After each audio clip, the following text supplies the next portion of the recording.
How to encourage productivity without hurting creativity. If you are in charge, then part of your job is to motivate your team to get their work done on time. In a management setting, for instance, you will likely have targets that you need to meet and deadlines that you need to work to.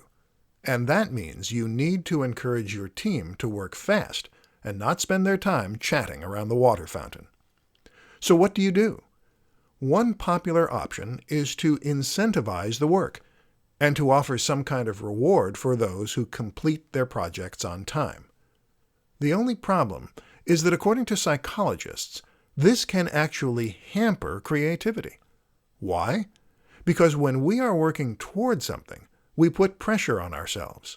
When you put pressure on yourself, this essentially means that you enter the fight or flight response.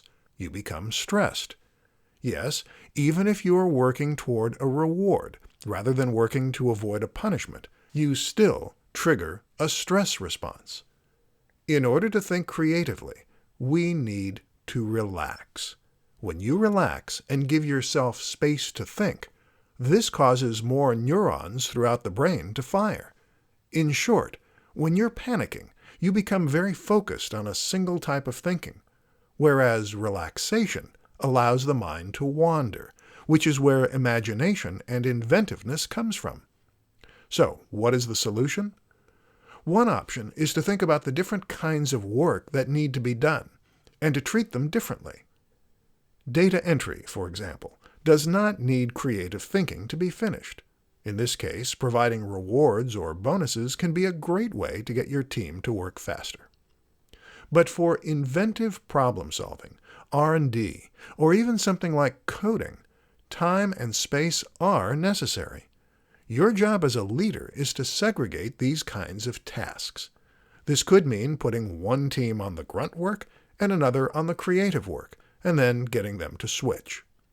Alternatively, it could mean creating windows for working on each kind of project.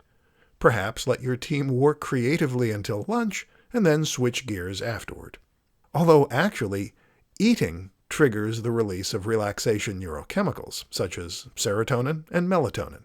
So you might be better to swap those two around. As a leader, your job is to assign the right person to the right job and motivate them in the right way. As it turns out, knowing a little neuroscience can come in handy.